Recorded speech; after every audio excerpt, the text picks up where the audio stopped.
Assalamualaikum semuanya. Apa kabar kalian? Semoga dalam keadaan sehat dan dilancarkan rezekinya oleh Allah. Amin ya robbal alamin. Pada suatu hari, raja sedang dalam suasana hati iseng. Ia ingin menguji kecerdasan Abu Nawas dengan pertanyaan yang agak sulit dan sedikit menjebak. Maka raja memanggil Abu Nawas ke istana untuk menjawab sebuah pertanyaan yang tidak biasa. "Abu Nawas," kata raja dengan nada serius, "aku ingin bertanya kepadamu tentang satu hal yang mungkin sulit dijawab. Apa hukum menonton video bokep?" Mendengar pertanyaan itu, Abu Nawas tetap tenang. Meski dalam hatinya ia agak kaget dengan topik yang diajukan oleh raja. Tapi karena sudah terbiasa menghadapi pertanyaan aneh dari raja, Abu Nawas pun memutar otaknya untuk menjawab dengan cara yang cerdas, lucu, dan tidak menyinggung siapapun. Setelah berpikir sejenak, Abu Nawas tersenyum dan menjawab, "Tuanku, izinkan hamba menjawab pertanyaan ini dengan satu perumpamaan sederhana. Menonton video bokep itu ibarat menonton makanan enak di televisi." Raja yang mendengar jawaban itu terkejut dan kebingungan. "Apa maksudmu, Abu Nawas? Jelaskan." Abu Nawas pun melanjutkan dengan penuh percaya diri. "Begini tuanku, saat kita menonton makanan enak di televisi, kita bisa melihat makanan itu dengan jelas, bisa menggugah selera, dan bahkan membuat kita lapar. Tapi apa yang terjadi setelah itu? Kita tidak bisa mencicipi atau merasakan makanan itu, hanya bisa melihatnya saja. Akhirnya, kita merasa lebih lapar dan gelisah." Raja mengangguk mulai mengikuti logika Abu Nawas. "Lalu tuanku," lanjut Abu Nawas, "sama seperti menonton video bokep. Orang bisa melihat sesuatu yang menggugah, tapi pada akhirnya yang didapat hanya kebingungan, kegelisahan, dan penyesalan. Tak ada kebaikan yang didapat, dan hanya membuang-buang waktu. Bukankah begitu, tuanku?"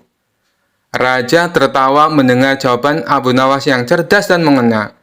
Ia kagum dengan cara Abu Nawas menjelaskan sesuatu yang rumit dengan perumpamaan sederhana, tapi penuh makna. Abu Nawas melanjutkan dengan nada bercanda, "Lagi pula, tuanku, bukankah lebih baik kita makan makanan sungguhan daripada hanya menontonnya di televisi? Dan lebih baik kita mencari kebahagiaan sejati daripada membuang waktu pada hal-hal yang hanya sementara." Raja tertawa terbahak-bahak dan berkata, "Abu Nawas, sekali lagi kau berhasil menjawab pertanyaan sulit dengan cara yang lucu dan bijak. Aku benar-benar terhibur dan kagum pada kecerdikanmu."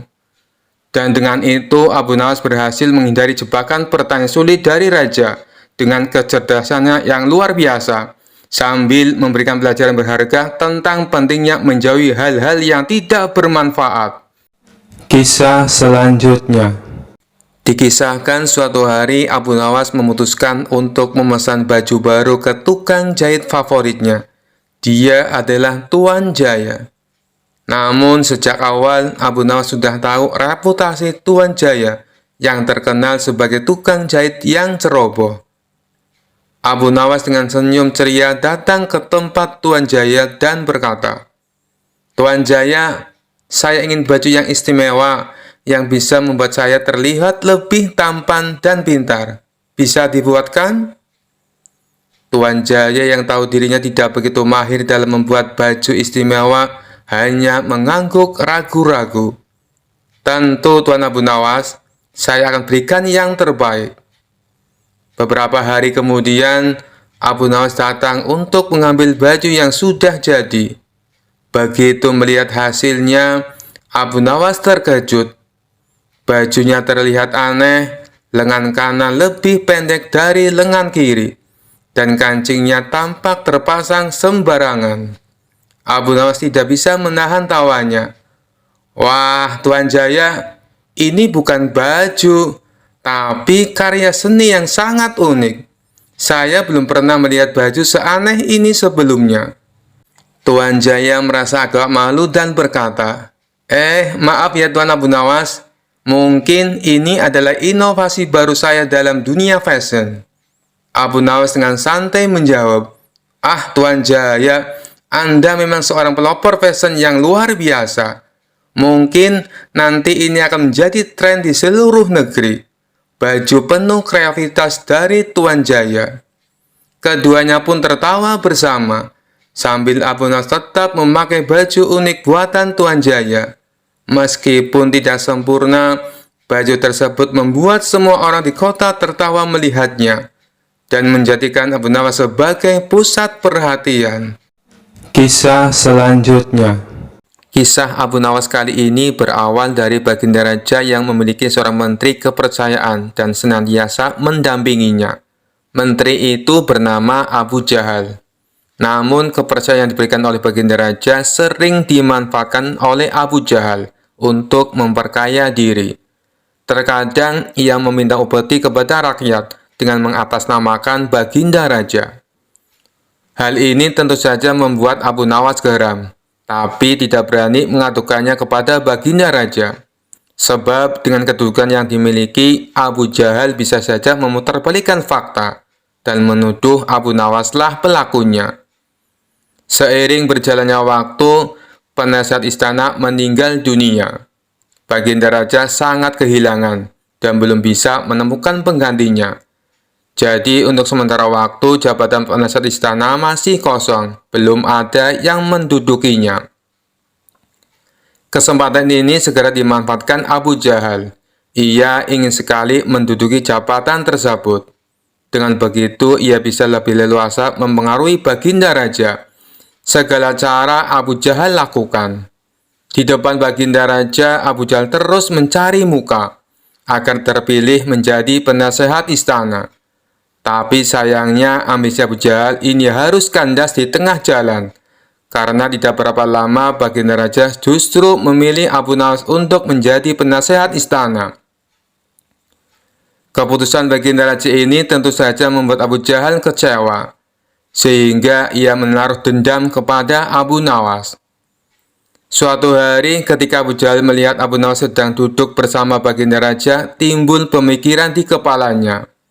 Seharusnya aku yang ada di tempat Abu Nawas. Abu Nawas tidak pantas duduk di situ. Abu Nawas itu apa dia?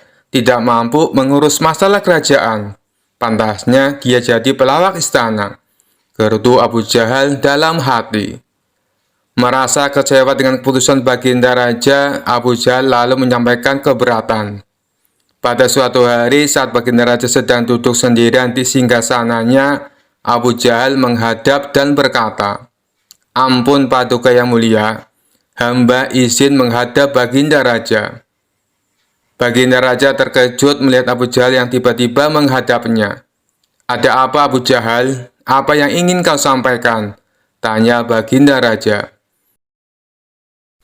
"Ampun Paduka yang mulia, hamba rasa Abu Nawas tidak pantas menjabat sebagai penasihat istana.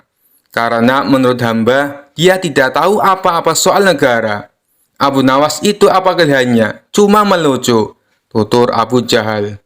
"Tapi bukankah Abu Nawas terkenal cerdas? Dia juga seorang yang jujur," ujar Baginda Raja. "Apakah Paduka sudah meragukan kejujuran saya?" tanya Abu Jahal. "Bukan seperti itu. Kamu kan sudah menduduki jabatan menteri istana. Jadi wajar kalau Abu Nawas yang mengisi jabatan penasehat istana," jawab Baginda Raja. "Tapi hamba lebih berpengalaman Paduka yang mulia. Apalagi mengenai kenegaraan. Hamba juga ahli berperang. Tubuh hamba kekar dan perkasa. Lalu hamba sudah lama berbakti kepada Baginda Raja. Hamba rasa hambalah yang lebih pantas menjadi penasehat istana," ucap Abu Jahal. Melihat ambisi Abu Jahal yang begitu besar ingin menjadi penasihat istana, Baginda Raja akhirnya membuat keputusan. Ia mengadakan sayembara antara Abu Nawas dan Abu Jahal. Maka dipanggillah Abu Nawas untuk datang ke istana. Singkat cerita, Abu Nawas pun menghadap Baginda Raja. "Ampun Paduka yang mulia, ada gerangan apa memanggil hamba?" tanya Abu Nawas. "Hei Abu Nawas, Abu Jahal sangat menginginkan jabatan penasehat istana. Dia minta supaya jabatanmu diganti olehnya. Tapi aku juga tidak mungkin memecatmu biar adil, maka aku putuskan akan mengadakan sayembara untuk kalian berdua. Siapa yang jadi pemenangnya, maka dialah yang berhak menjadi penasehat istana. Jelas Baginda Raja. Sejenak Abu Nawas terdiam dan berpikir Abu Jahal pasti punya rencana busuk. Jangan sampai dia jadi penasehat istana. Bisa-bisa rakyat makin tertindas oleh kelakuannya, pikir Abu Nawas. Ampun Paduka yang mulia, kalau boleh tahu sayembara apa yang hendak diberikan? Tanya Abu Nawas. Aku ingin masing-masing dari kalian membawakan satu gentong air laut, tapi yang rasanya tawar. Perintah Baginda Raja. Abu Nawas dan Abu Jahal langsung terkejut mendengar permintaan Baginda Raja yang aneh itu. Sekarang pulanglah kalian berdua, dan besok kembali ke sini dengan membawa air laut yang rasanya tawar, kata Baginda Raja melanjutkan. Sesampainya di rumah, Abu Nawas terus memikirkan dan mencari tahu keberadaan laut yang airnya tawar. Mana ada air laut yang rasanya tawar? Orang secerdik apapun tidak akan bisa melakukannya, pikir Abu Nawas. Sementara itu, Abu Jahal mulai berbuat curang. Ia memasukkan air sumur ke gentong untuk dibawanya ke istana. Baginda Raja pasti percaya meskipun aku berkata bohong, karena aku tahu aku adalah menterinya yang paling dipercaya, kata Abu Jahal dalam hati. Keesokan harinya, Abu Nawas dan Abu Jahal datang ke istana dengan membawa gentong masing-masing. Bagaimana? Apakah kalian sudah mendapatkan airnya? Tanya Baginda Raja. Sudah Paduka yang mulia, jawab Abu Jahal dan Abu Nawas serempak. Kemudian Abu Jahal maju lebih dulu menyerahkan gentongnya. Ini Paduka, air laut permintaan Paduka, ucap Abu Jahal. Baginda Raja lalu mencicipi air yang dibawa Abu Jahal. Bagus Abu Jahal, air ini rasanya tawar. Tapi benarkah ini berasal dari laut? Tanya Baginda Raja. Benar sekali Paduka. Hamba sengaja mengambilnya dari laut yang tidak diketahui oleh banyak orang, jawab Abu Jahal penuh percaya diri. Sekarang tibalah giliran Abu Nawas menyerahkan gentong miliknya. Ketika Baginda Raja mencicipi air yang ada di gentong Abu Nawas, ia pun langsung berkata, Hei Abu Nawas, kenapa rasanya masih asin dan ketir? Yang aku minta air laut rasa tawar, ucap Baginda Raja. Ampun Paduka yang mulia, tapi memang begitulah rasa air laut, balas Abu Nawas. Baiklah, karena lomba ini dimenangkan Abu Jahal, tentu dia akan menjadi penasehat istana, tutur Baginda Raja. Mendengar hal itu, Abu Jahal sangat kegirangan, sudah tidak sabar ingin menduduki jabatan tersebut. Ternyata sangat mudah mengelabui Baginda Raja, pikir Abu Jahal. Tapi tiba-tiba Baginda Raja kembali berkata, Hai Abu Jahal, di mana kamu menemukan air laut yang airnya tawar? Antarkan aku ke sana sekarang. Aku ingin mandi di sana, titah Baginda Raja. Seketika wajah Abu Jahal menjadi pucat, tubuhnya lemas dan gemetaran. Anu Paduka yang mulia, hamba kenapa? Kalau kamu tidak bisa membuktikannya, berarti kamu telah membohongiku, ucap Baginda Raja. Ampun Paduka yang mulia, air yang hamba bawa memang bukan air laut, tapi air dari sumur, kata Abu Jahal ketakutan. Kamu lancang Abu Jahal, kamu kira aku anak kecil yang mudah dikelabui. Karena kamu telah berani berbohong, maka sebagai hukumannya, kamu bukan hanya gagal jadi penasihat istana, tapi juga akan dipecat dari menteri. Kamu juga harus menjalani hukuman penjara, bentak Baginda Raja. Kemudian Baginda Raja memerintahkan beberapa pengawal untuk menangkap Abu Jahal dan memasukkannya ke penjara. Kini tinggallah Abu Nawas di hadapan Baginda Raja. Hei Abu Nawas, bukankah kamu terkenal cerdik? Bisa saja kamu membohongiku, dan dengan kecerdikanmu itu kamu tentu bisa menutupi kebohonganmu. Tapi kenapa tidak kau lakukan? Tanya Baginda Raja. Ampun Paduka yang mulia, hamba memang cerdik, tapi hamba bukan pembohong. Secerdik apapun manusia, tidak akan ada yang bisa mengubah rasa air laut menjadi tawar, terang Abu Nawas. Kamu memang benar, Abu Nawas. Itulah orang yang saya cari untuk menduduki jabatan sebagai penasihat istana, cerdik dan jujur, kata Baginda Raja tersenyum puas. Kisah selanjutnya. Ada saja permintaan Baginda Raja. Tujuannya sih bagus, ingin membuat rakyatnya bahagia. Tapi kalau caranya tidak masuk akal, tentu hal ini akan membuat pusing orang yang disuruhnya.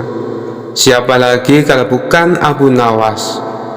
Suatu hari sang raja mengadakan sayembara menangkap matahari. Hal ini didasari oleh keluhan masyarakatnya yang merasakan betapa panas teriknya matahari kala itu. Hingga memasuki waktu yang ditentukan, tak ada seorang pun yang menyatakan kesanggupannya menangkap matahari. Sang raja pun lalu langsung menunjuk si cerdik Abu Nawas untuk menangani hal ini. Cepat panggil Abu Nawas kemari. Ada tugas penting yang harus dia lakukan. Perintah Baginda Raja kepada beberapa pengawalnya. Singkat cerita, datanglah Abu Nawas menghadap Baginda Raja. Ampun Paduka yang mulia, ada gerangan apa Paduka memanggil hamba? Tanya Abu Nawas. Begini Abu Nawas, beberapa hari ini saya mendapatkan banyak pengaduan dari rakyatku, jawab Baginda Raja. Kalau boleh tahu, apa pengaduan mereka Paduka yang mulia? Barangkali hamba bisa membantu Paduka, balas Abu Nawas. Akhir-akhir ini mereka mengeluh dengan panasnya terik matahari. Katanya panas kali ini tidak seperti biasanya. Hal inilah yang membuat mereka tidak kuat berlama-lama bekerja di ladang, tutur Baginda Raja. Lalu menurut Paduka sendiri, apa solusinya? Tanya Abu Nawas. Saya ada ide. Bagaimana kalau matahari ditangkap saja Abu Nawas? Dan orang yang pantas untuk melakukan pekerjaan itu adalah kamu, ujar Baginda Raja. Mendengar perintah Baginda Raja, Abu Nawas langsung tertunduk lemas. Apa tidak ada cara yang lain Paduka? Misalnya mereka diliburkan dulu bekerja di ladang, kata Abu Nawas mengusulkan. Tidak bisa Abu Nawas. Kalau mereka libur berladang, lalu mereka mau makan apa? Jalan satu-satunya matahari harus ditangkap, balas Baginda Raja. Abu Nawas hanya terdiam. Dalam hati ia berkata, bagaimana mungkin matahari bisa ditangkap? Pekerjaan yang mustahil dilakukan. Namun karena ini adalah titah Baginda Raja, mau tidak mau Abu Nawas harus menerimanya. Sekarang kamu pulang dulu Abu Nawas, dan besok kamu harus kembali ke sini untuk menangkap matahari. Kalau kamu tidak bisa melakukannya, kamu akan menerima hukuman, titah Baginda Raja. Tibanya di rumah, Abu Nawas terus memikirkan cara supaya ia bisa lepas dari hukuman. Ia terus memutar otaknya hingga tengah malam. Lebih baik aku sholat isya dulu, nanti aku malah ketiduran, pikir Abu Nawas. Ia pun lalu menuju kolam untuk mengambil air wudhu. Saat ia hendak mengambil air, bayangan dirinya ada dalam air tersebut. Disitulah akhirnya Abu Nawas mendapatkan ide. Aku menemukan jalan keluarnya, ucap Abu Nawas kegirangan. Esok paginya dengan wajah ceria, Abu Nawas pergi ke istana menghadap Baginda Raja. Hei Abu Nawas, apakah kamu sudah siap menangkap matahari? Tanya Baginda Raja. Saya sudah siap Paduka, tapi saya minta disediakan peralatan untuk menangkapnya, jawab Abu Nawas. Apa yang kau butuhkan? Katakan padaku, balas Baginda Raja. Saya minta ember yang berisi air dan juga kantong besar yang tidak bocor, pinta Abu Nawas. Setelah peralatan dipersiapkan, Abu Nawas mengajak salah satu menteri ke tengah lapangan. Kamu lihatkan matahari itu? Kata Abu Nawas sambil menunjuk bayangan matahari yang berada di dalam ember berisi air. Sekarang akan aku masukkan ke dalam kantong ini, ucap Abu Nawas sambil memasukkan air yang berada di dalam ember. Sang menteri lantas menghadap pada sang raja untuk mengkonfirmasi kebenaran pekerjaan yang sudah dilakukan oleh Abu Nawas. Sang raja tentu belum percaya, sebab panas matahari masih terasa menyengat. Baiklah, sekarang perintahkan pada Abu Nawas untuk membungkus matahari itu dan bawakan kepadaku, titah baginda raja pada menteri yang menghadapnya. Abu Nawas lalu menghampiri baginda raja dengan membawa kantong berisi air. Paduka yang mulia, mataharinya sudah aku bungkus dalam kantong ini, tutur Abu Nawas. Hei Abu Nawas, coba kamu lihat keluar, mataharinya masih ada, dan aku juga masih merasakan panasnya, sanggah baginda raja tak percaya. Benar yang mulia, tapi sesungguhnya itu matahari kedua, timpal Abu Nawas. Yang benar saja kamu, hanya ada satu matahari di dunia ini, sahut baginda raja. Paduka raja memang benar. Jadi ketika matahari berhasil saya tangkap, dunia menjadi gelap gulita. Lalu Allah langsung menggantikannya dengan matahari yang baru, ujar Abu Nawas. Baginda raja kemudian memastikan apakah isi kantong besar tersebut berisi matahari atau bukan. Ia pun membuka kantong tersebut. Ternyata isinya hanya air. Mana mataharinya Abu Nawas? Kamu jangan mengerjai saya, hardik baginda raja. Paduka, membukanya jangan di dalam ruangan, karena matahari paling tidak suka dengan ruangan tertutup. Pasti dia tidak akan menampakkan dirinya, jawab Abu Nawas beralasan. Maksudnya bagaimana Abu Nawas? Tanya baginda raja.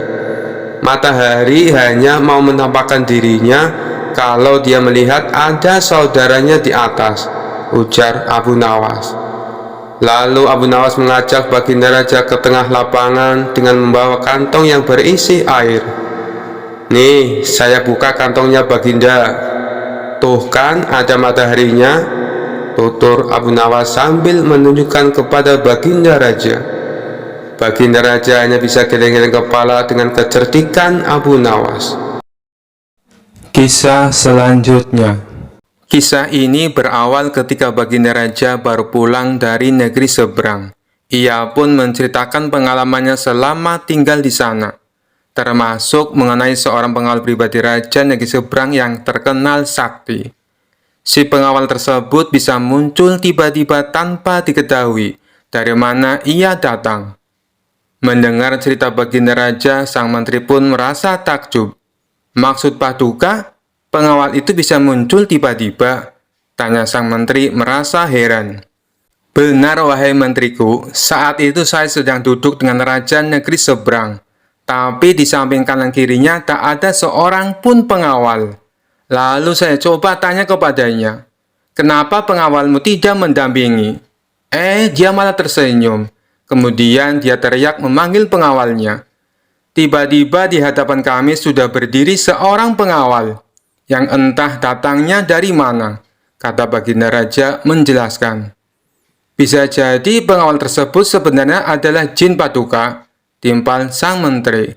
Mungkin juga bisa jadi dia adalah jin, balas baginda raja. Setelah mendengar cerita tersebut, sang menteri muncul ide akan sebuah tantangan. Kemudian ia mengungkapkan idenya tersebut kepada baginda raja. Paduka yang mulia, bukankah selama ini tantangan paduka selalu berhasil dikalahkan Abu Nawas? Bagaimana kalau Abu Nawas ditantang seperti pengawal sakti itu? Kata sang menteri mengusulkan. Tantangan? Tantangan apa? Aku belum paham dengan maksudmu, tanya baginda raja bingung. Begini paduka, Abu Nawas kita tantang hadir di depan paduka.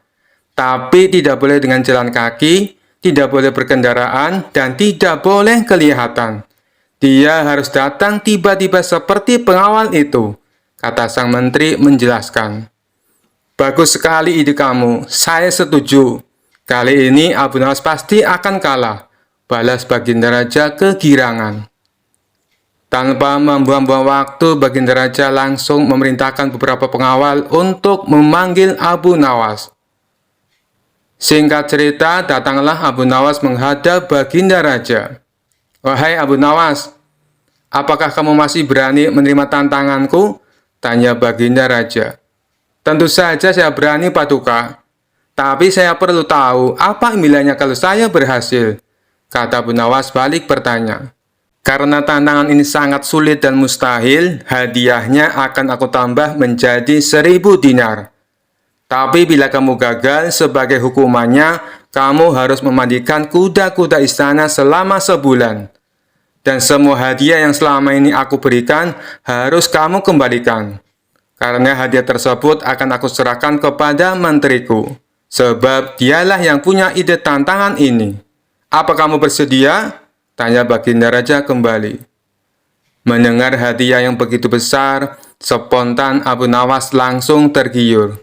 "Baik, Paduka yang mulia, saya sangat bersedia," sahut Abu Nawas dengan muka berseri-seri. Kemudian Baginda Raja memberitahu tantangan yang akan ia berikan. "Besok kamu harus ada di sini persis seperti sekarang ini, berdiri tepat di hadapanku. Tapi ada syaratnya. Kamu ke sini tidak boleh berjalan kaki, tidak boleh naik kendaraan, dan tidak boleh terlihat oleh siapapun. Pokoknya tahu-tahu kamu sudah ada di sini," jelas Baginda Raja. Seketika jantung Abu Nawas langsung berdebar kencang mendengar tantangan tersebut. "Ini tantangan yang mustahil. Mana mungkin aku bisa melakukannya?" pikir Abu Nawas. Di tengah kebingungan Abu Nawas, Baginda Raja kembali berkata, "Kalau kamu membatalkan tantangan ini, itu saja kamu mengaku kalah. Dan itu berarti kamu harus menjalani hukuman dan menyerahkan semua hadiahmu kepada menteriku." Sementara sang menteri merasa puas dengan ide tantangan yang dimilikinya. "Mampus kau Abu Nawas, kau akan menderita selama sebulan," ucap sang menteri dalam hati. Nasi sudah menjadi bubur, Abu Nawas tak mungkin membatalkan tantangan tersebut. Ia pun lalu mohon diri kepada Baginda Raja untuk pamit pulang ke rumahnya. Setibanya di rumah, Abu Nawas duduk di teras rumah sambil memutar otaknya. Ia terus memikirkan cara agar terlepas dari hukuman. Namun sampai waktu menjelang sore, ia tak juga menemukan solusinya. Hampir saja Abu Nawas dibuat stres karena akal cerdiknya menemukan jalan buntu. Saat ia tengah termenung, salah seorang tetangganya lewat di depan rumah Abu Nawas dengan memanggul karung yang besar. Iseng-iseng Abu Nawas bertanya kepadanya, "Wahai kawan, apa yang kau bawa itu?" Tetangganya menjawab, "Kambing Abu Nawas." "Kambing? Kenapa tidak dituntun saja? Itu akan meringankan pekerjaanmu," kata Abu Nawas menyarankan. "Saya sengaja Abu Nawas, biar orang-orang tidak tahu," balas tetangganya. Dari situlah akhirnya Abu Nawas menemukan solusi atas tantangan Baginda Raja. Kemudian Abu Nawas pergi menemui menteri yang punya ide tantangan tersebut. "Tuan Menteri, sepertinya besok saya akan dihukum. Tapi bolehkah saya minta tolong?" pinta Abu Nawas. "Minta tolong apa?" tanya sang menteri. "Besok ambillah karung yang ada di rumahku dan bawalah ke hadapan Baginda Raja," ucap Abu Nawas. "Apa isi karung itu?" tanya sang menteri kembali. "Isinya semua hadiah dari Baginda Raja. Selama ini aku kumpulkan di dalam karung tersebut. Bukankah nantinya juga akan jadi milikmu?" ujar Abu Nawas. "Oh, baiklah Abu Nawas, saya siap," balas sang menteri. Esok paginya sang menteri menuju rumah Abu Nawas. Sesampainya di sana, ia hanya menjumpai istrinya. "Mana Abu Nawas?" tanya sang menteri. "Abu Nawas sudah berangkat ke istana," jawab istri Abu Nawas. Kemudian istri Abu Nawas menunjukkan karung yang akan dibawa oleh Tuan Menteri. Dengan hati gembira, sang menteri memanggulkan tersebut sampai ke istana. Meskipun terik matahari sangat panas tak membuat sang menteri merasa letih, karena rasa letihnya terobati dengan hadiah yang akan ia dapatkan. Setelah sang menteri tiba di istana, ia pun segera menghadap Baginda Raja. "Apa yang kau bawa itu? Dan mana Abu Nawas?" tanya Baginda Raja. "Bukannya Abu Nawas sudah ke sini?" kata istrinya. "Ia sudah berangkat dari pagi, Paduka. Dan karung ini adalah semua hadiah yang Abu Nawas kumpulkan," jawab sang menteri. "Mana? Sampai saat ini Abu Nawas belum kelihatan." "Ya, sudahlah, kita tunggu saja. Sekarang, buka ikatan tali karung itu. Aku ingin melihat isinya." Sang menteri pun langsung membuka ikatan tali karung tersebut. Ketika karung itu terbuka, tiba-tiba muncul Abu Nawas dari dalam karung. "Hamba sudah di sini, Paduka, seperti yang Paduka inginkan. Tidak berjalan kaki, tidak berkendaraan, dan tidak diketahui oleh siapapun," ucap Abu Nawas. Sontak Baginda Raja dan sang menteri terkejut dibuatnya. Baginda Raja pun langsung tertawa terpinggal-pinggal dengan tingkah Abu Nawas ini. "Kamu memang cerdik, Abu Nawas," puji Baginda Raja sambil terus tertawa. Sementara sang menteri yang punya ide tantangan ini malah mendapatkan sial. Ia bukan hanya gagal mendapatkan hadiah, tapi tanpa ia sadari, ia malah membantu Abu Nawas dalam menjalankan tantangannya. Kisah selanjutnya.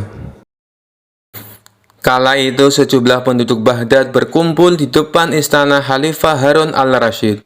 Sebagian berteriak dan meminta agar Abu Nawas ditangkap.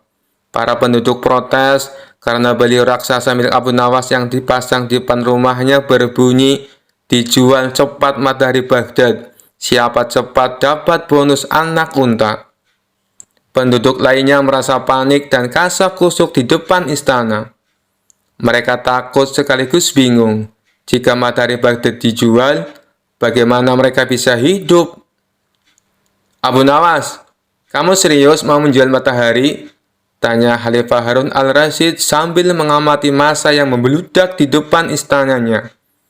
"Benar, Baginda, supaya kita bisa ikut cara mereka menggunakan otak," jawab Abu Nawas. "Maksudnya?" Khalifah kembali bertanya. "Begini, Baginda, apakah Baginda senang infrastruktur di Baghdad terbangun hebat di zaman Baginda? Baginda bangga bisa menjadi tauladan buat rakyat, bahwa selama menjabat jadi khalifah, Baginda tidak korupsi. Baginda senang tidak mempertontonkan keserakahan dengan menguasai ratusan ribu hektar padang pasir. Padahal Baginda bisa melakukannya dengan kekuasaan yang sekarang Baginda genggam," beber Abu Nawas. Khalifah Harun al-Rasyid yang bingung lantas meminta Abu Nawas untuk menjelaskan maksud dari ucapannya itu. "Abu Nawas, coba langsung saja ke inti masalah. Jika Baginda turun dan tanya massa yang sekarang berdemonstrasi itu, ketahuilah bahwa mereka akan menjawab, 'Buat apa bangun infrastruktur? Infrastruktur tidak bisa dimakan.' Jadi, jalan-jalan mulus yang Baginda bangun selama ini, puluhan bendungan yang Baginda banggakan, lapangan terbang, rel kereta api, pasar-pasar, itu semua percuma, tak bisa dimakan," kata Abu Nawas menjelaskan. Khalifah Harun al-Rasyid terdiam. Baginda bangga tidak korupsi. Anak Baginda jual pisang goreng, itu malah membuat mereka marah dan cemburu. Buat mereka, Baginda mestinya korupsi saja, agar mereka tak repot-repot lagi bikin isu yang tidak masuk akal. Misalnya, Baginda keturunan Mongolia, Baginda memusuhi ulama, Baginda membiarkan perdebat yang sudah dilarang tumbuh lagi. Wah, pokoknya banyak, Baginda. "Lalu, apa hubungannya dengan menjual matahari?" tanya Khalifah Harun al-Rasyid. Abu Nawas kemudian menjelaskan, apa yang dianggap Khalifah Harun sebagai prestasi nasional justru dianggap pemborosan dan membebani negara, karena mereka terbiasa melihat prestasi yang ada di ruang gelap. Di ruang gelap, gadis cantik pun tak terlihat, bahkan sebatang emas pun bisa dianggap besi. Tapi kalaupun mata mereka tak melihat di ruang gelap, bukankah telinga mereka mendengar, hati mereka terbuka? Bagaimana mungkin mereka menuduhku memusuhi ulama, padahal wakilku sekarang adalah ulama besar? Jikapun mereka tak suka aku, bukankah kepada mereka sekarang aku sodorkan ulama yang dulu mereka klaim mereka bela? Mengapa sekarang mereka tinggalkan?" Abu Nawas kemudian berkata, "Baginda, itulah enaknya melihat dunia di ruang gelap sambil terbalik. Kita bisa menikmati apa yang mereka nikmati selama ini. Baginda tidak capek berpikir rasional?" Khalifah Harun ar-Rasyid kembali terdiam. Abu Nawas lanjut menjelaskan, "Percayalah Baginda, hanya dengan melihat segala sesuatu di kegelapan, Baginda akan paham mengapa selama ini mereka melihat infrastruktur megah, pemerataan pembangunan daerah tertinggal, semuanya sama sekali tidak berguna, karena tak bisa dimakan. Mohon jangan katakan, infrastruktur memang tak bisa dimakan, tapi dengan infrastruktur kita semakin mudah cari makan. Itu cara berpikir rasional dan normal, Paduka." Masa di depan istana semakin membludak. Khalifah Harun al-Rasyid masih diam. Ia lantas memberi isyarat membenarkan ucapan Abu Nawas. "Jadi, boleh saya menjual matahari, Baginda?" Kisah ini menunjukkan Abu Nawas sebagai pribadi yang cerdas dan peduli. Mimpi tak akan nyata karena keajaiban. Butuh keringat, kebulatan tekad, dan kerja keras untuk mewujudkannya. Kisah selanjutnya. Kala itu kota Baghdad mendadak gempar oleh kehadiran orang asing. Persoalannya bukan pada orangnya, melainkan orang asing tersebut tidak mempercayai adanya Tuhan. Bukan hanya itu, ia juga menantang orang-orang muslim berdebat mengenai adanya Tuhan. Kabar ini pun sampai ke telinga Baginda Raja.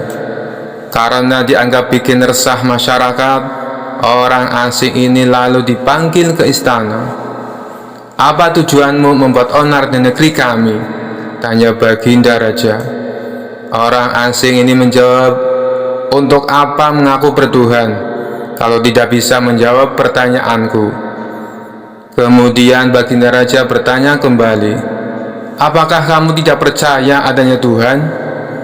Dengan tegas orang itu menjawab, "Tentu saja saya tidak percaya adanya Tuhan, dan saya juga tidak percaya adanya akhirat."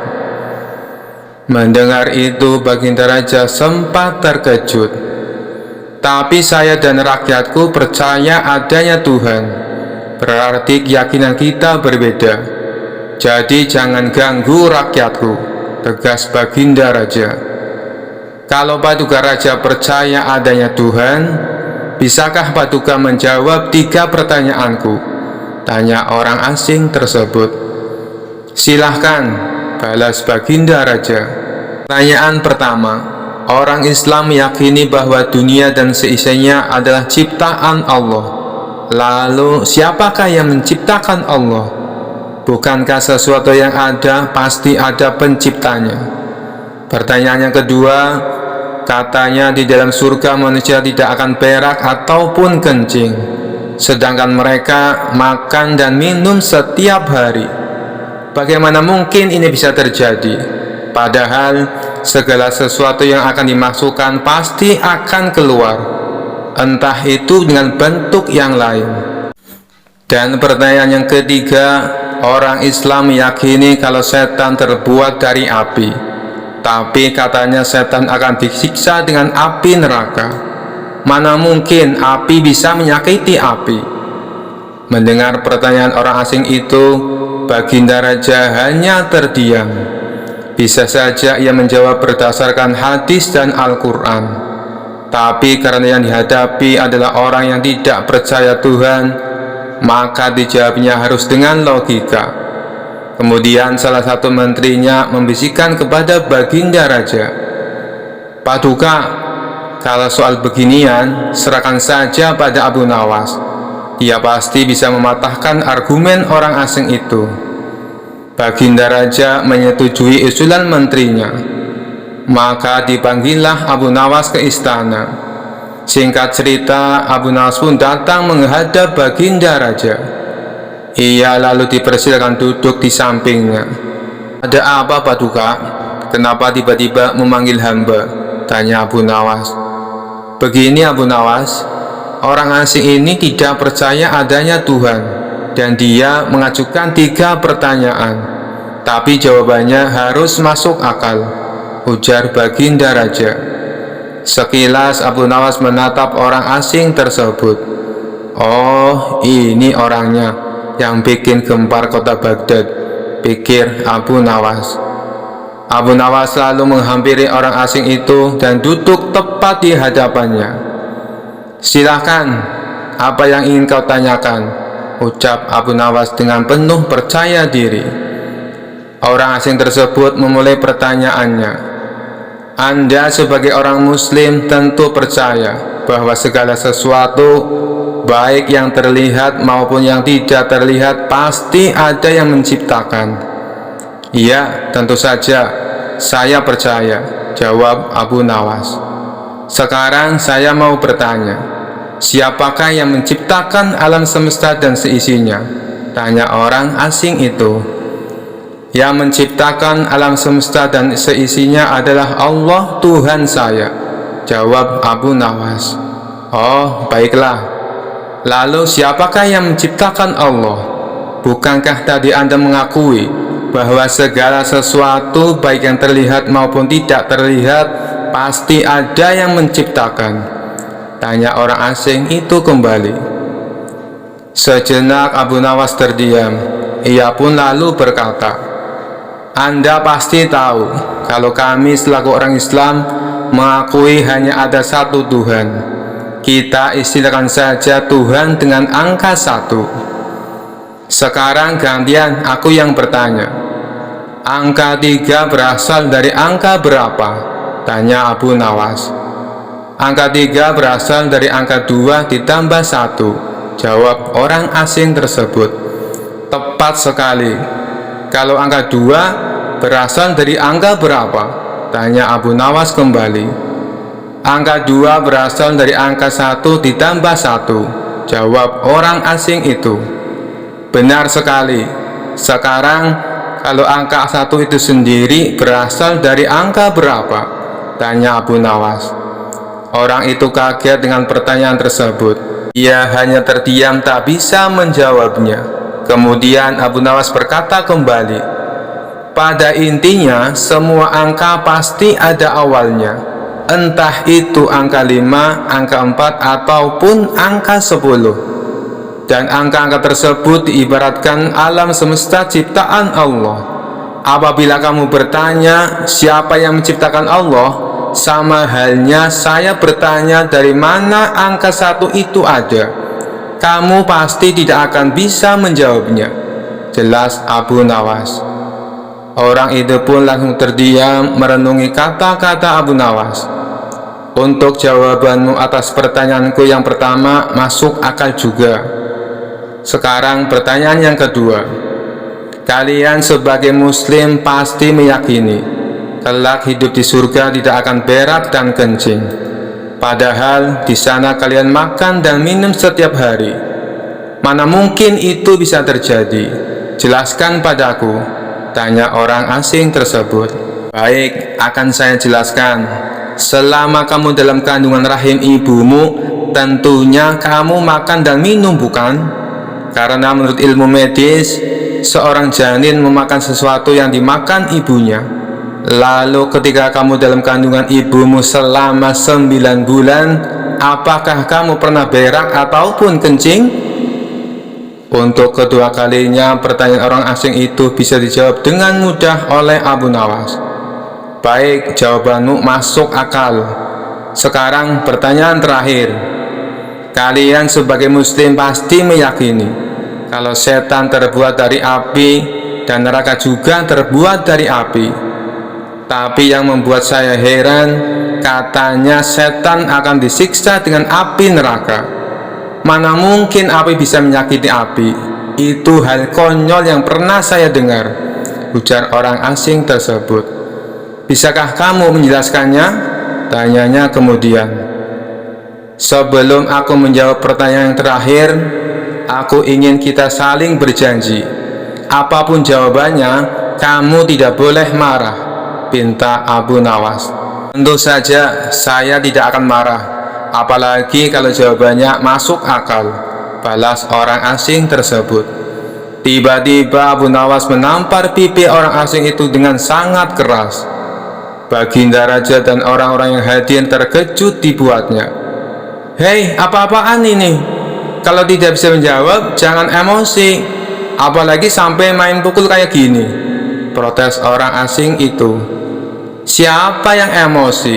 Itu tadi adalah jawaban saya. Apakah tadi kamu merasakan sakit?" tanya Abu Nawas.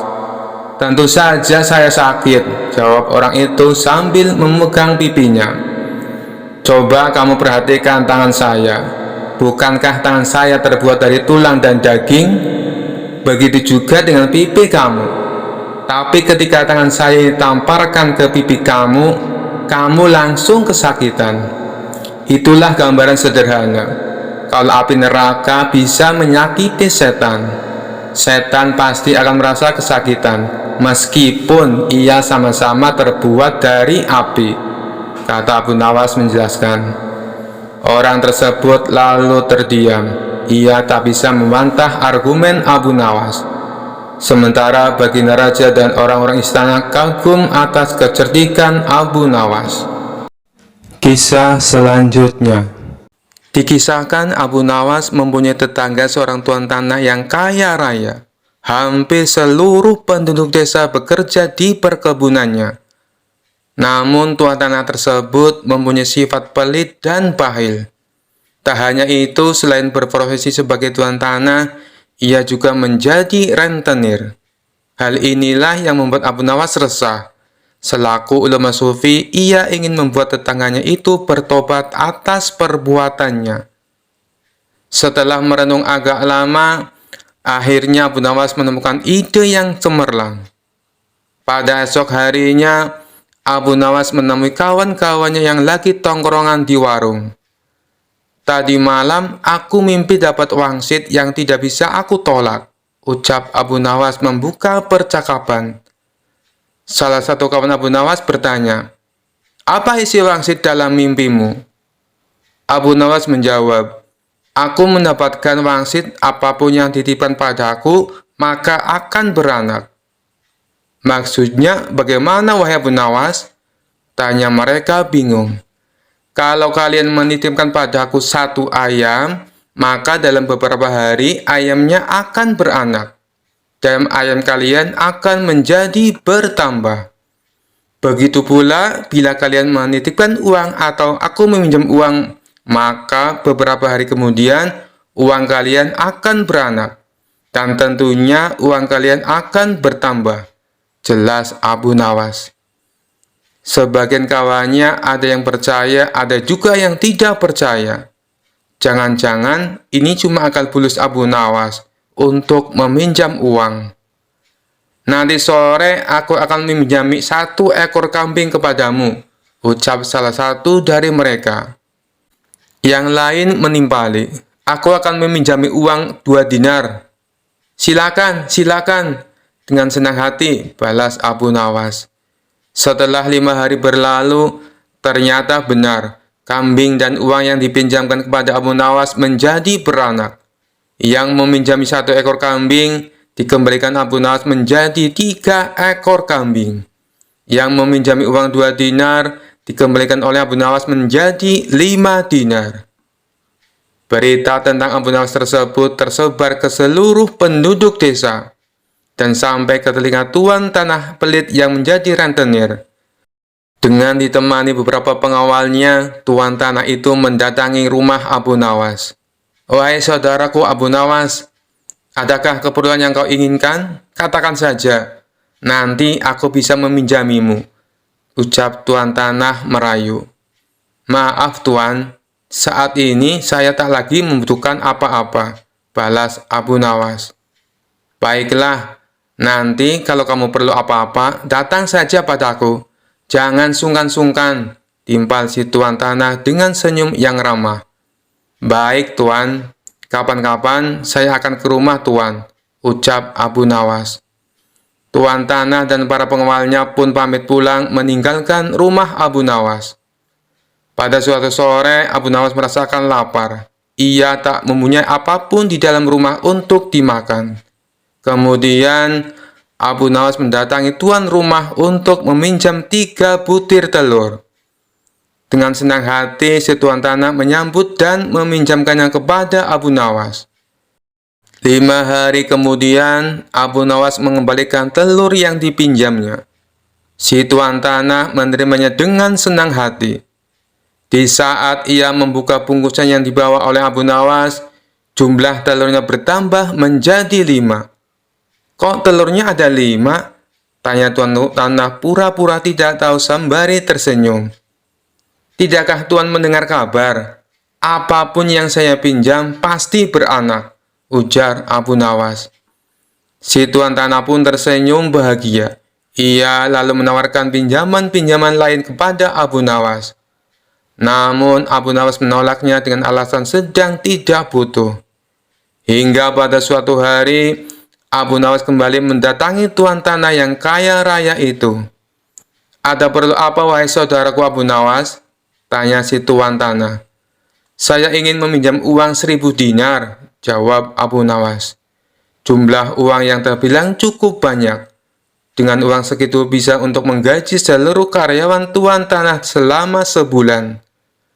Tuan tanah kaya raya itu segera membuka berangkas uangnya dan meminjamkan uang sejumlah 1000 dinar kepada Abu Nawas. "Ini uangnya, wahai saudaraku, silakan dibawa pulang," ucap tuan tanah sambil memberikan uangnya kepada Abu Nawas. Abu Nawas pun pulang dengan membawa uang 1000 dinar. Sementara tuan tanah yang belit itu berhayal, "Tidak lama lagi uangku akan bertambah banyak," ucapnya dalam hati kegirangan. Hari berganti hari, si tuan tanah merasa tidak sabar menunggu kedatangan Abu Nawas. 5 hari berlalu, Abu Nawas masih belum juga datang. Tak terasa sudah berjalan 1 bulan, dan Abu Nawas tak kunjung datang ke rumahnya. Karena tidak sabar, si tuan tanah mendatangi Abu Nawas dengan didampingi pengawalnya. "Wahai Abu Nawas, sudah sebulan aku menantimu, tapi kamu malah tidak datang," kata si tuan tanah. "Oh iya tuan, maafkan saya. Sebenarnya saya akan ke rumah tuan, namun saya sangat sibuk. Tapi berhubung tuan sudah ada di rumah saya, sekalian saja ada yang mau saya bicarakan," kata Abu Nawas beralasan. "Tidak apa-apa, wahai saudaraku.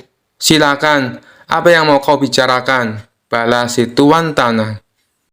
"Begini tuan," Abu Nawas mencoba menjelaskan. "Uang yang tuan titipkan padaku 3 hari kemudian mati. Boro-boro bisa beranak, yang ada malah mati tak tersisa." "Apa maksudmu, wahai Abu Nawas?" tanya tuan tanah penuh emosi. "Kamu mau mempermainkan aku ya?" sambungnya. "Tidak tuanku, tapi memang begitulah kenyataannya," balas Abu Nawas. Tak terima dengan hal itu, si tuan tanah lalu melaporkan Abu Nawas ke pengadilan. Ia menuntut Abu Nawas agar dihukum pancung karena telah menipu dirinya dengan jumlah uang yang sangat besar. Saat keduanya dihadapkan kepada hakim, si tuan tanah berkata, "Wahai hakim yang mulia, Abu Nawas telah menipuku. Katanya uang yang aku titipkan kepadanya bisa beranak. Tapi kenyataannya ia menipuku dan tidak sepeser pun mengembalikan uangnya padaku. Saya minta supaya Abu Nawas dihukum pancung." Setelah mendengar kesaksian dari tuan tanah, sang hakim bertanya kepada Abu Nawas, "Benarkah seperti itu, wahai Abu Nawas?" Abu Nawas pun menjawab, "Wahai hakim yang mulia, saya sama sekali tidak menipu dia." "Lalu, kenapa kamu tidak mengembalikan uangnya?" tanya hakim. Abu Nawas kembali menjawab, "Dari awal sudah saya katakan padanya, Tuan Hakim, apapun yang dititipkan padaku bisa beranak. Dan kebetulan uang yang ia titipkan padaku bukannya beranak, tapi malah mati. Dan aku tak mungkin mengembalikannya karena sudah mati. Bukankah sesuatu yang beranak pasti bisa mati?" kata Abu Nawas menjelaskan. Sang hakim manggut-manggut. dan membenarkan ucapan Abu Nawas. Memang segala sesuatu yang beranak cepat atau lambat pasti akan mati. Dengan ini, Abu Nawas dibebaskan dari segala tuduhan dan tidak diwajibkan untuk mengganti rugi. Mendengar keputusan itu, si tuan hakim tanah langsung jatuh pingsan. Ia telah tertipu oleh wataknya sendiri sebagai orang yang gigih dan berprofesi sebagai rentenir. Kisah selanjutnya diceritakan Abu Nawas dan istrinya diundang oleh Baginda Raja untuk jamuan makan malam dalam rangka memperingati perkawinan emas sang raja. Karena diundang dalam acara itu, maka Abu Nawas dan istri tercinta yang cantik jelita mempersiapkan segala sesuatunya, mulai dari baju, perhiasan, dan harum-haruman. Kemudian Abu Nawas berkata kepada istrinya, "Istriku, hari ini kita harus tampil beda dari sebelumnya untuk menghargai undangan dari Baginda Raja. Berhias dan percantiklah dirimu, wahai istriku. Delima merahku yang cantik buat semua para tamu undangan dan raja terkesima." Mendengar pujian dari Abu Nawas, istrinya hanya tersenyum malu. Memang istrinya Abu Nawas terkenal dengan kecantikannya, tapi disembunyikan oleh cadar dan kerudung. Singkat cerita, Abu Nawas dan istrinya tiba di gerbang istana dan disambut oleh pengawal dan Perdana Menteri, kemudian diantar ke tempat perjamuan malam yang sudah dihadiri oleh para tamu undangan, termasuk Baginda Raja beserta keluarga kerajaan. Kemudian Raja langsung berdiri menyambut kedatangan Abu Nawas dan istrinya, serta mempersilahkan mengambil tempat di samping Raja. Tanpa basa-basi dan panjang lebar, Baginda Raja membuka acara tersebut dan memberikan kata sambutan yang ringkas dan pendek. Acara makan malam pun dimulai. Karena acara makan malam diadakan di luar istana, tepat di aula pertemuan, sehingga angin malam yang sepoi-sepoi langsung bisa menerpa para tamu undangan. Acaranya meriah dan penuh canda tawa dari para tamu undangan.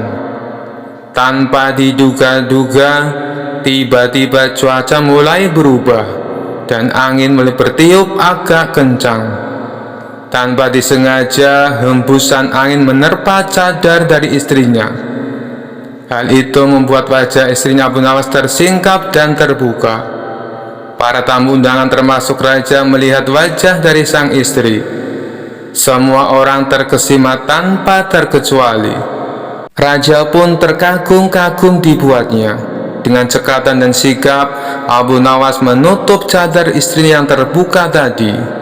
Raja masih terkesima, dan dengan senyum kecil Raja berbisik halus ke telinga Abu Nawas, "Ternyata engkau menyimpan mutiara Baghdad, Abu Nawas."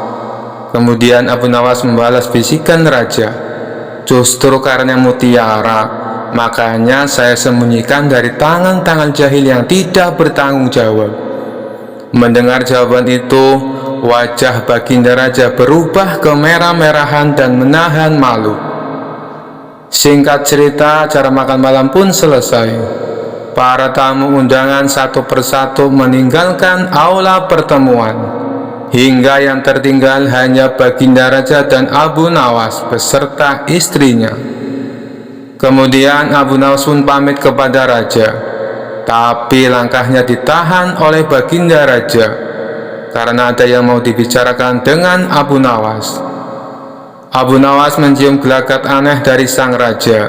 Setelah berbicara sebentar dengan sang raja, Abu Nawas pun pamit. Sesampainya di rumah, Abu Nawas menceritakan hal tersebut kepada istrinya. Isi dari pembicaraan tadi, Raja ingin berkunjung ke rumah Abu Nawas. Istrinya pun menangkap pembicaraan suaminya tersebut dengan melihat dari gaya bicaranya. Dalam hati Abu Nawas agak resah dan bingung, karena Raja ternyata menaksir istrinya, meskipun Raja tidak mengucapkan secara langsung. Kemudian Abu Nawas berunding dengan istrinya, cara menghadapi sikap raja yang agak doyan kawin ini. Setelah lama mencari jalan keluarnya, akhirnya Abu Nawas menemukan ide cemerlang untuk memberikan pelajaran kepada sang raja. Abu Nawas pun menceritakan idenya tersebut kepada istrinya. Singkat cerita, akhirnya hari yang dinanti pun telah tiba. Raja berkunjung ke rumah Abu Nawas ditemani beberapa pengawal dan menteri. Abu Nawas pun menyambut kedatangan raja dengan senyum-senyum. Kemudian mempersilakan duduk dan mencicipi makanan. Raja kagum dengan hidangan yang disajikan oleh Abu Nawas karena bentuk kue yang indah-indah dan cantik-cantik. Abu Nawas pun mempersilakan raja dan tamu yang lainnya untuk mencicipi kue yang telah disajikan. Raja dengan lahapnya menyantap makanan, mulai dari bentuk yang biasa sampai bentuk yang luar biasa. Apa saja yang melihatnya pasti akan menjamah dan mencicipinya. Ketika asik-asiknya raja menikmati kue tersebut, ada yang aneh dari kue tersebut. Raja pun memanggil Abu Nawas dan bertanya, "Hai Abu Nawas, dari bahan apa engkau buat kue ini? Rasanya hampir sama semua, padahal ada banyak kue dan bentuknya pun cantik-cantik." Abu Nawas pun tersenyum. "Baginda Raja, bahan kuenya dari buah labu," sambil berbisik halus di telinga sang raja. "Intinya semua sama saja rasanya, meskipun bentuk dan rupanya berbeda-beda, tapi rasanya ya laku juga."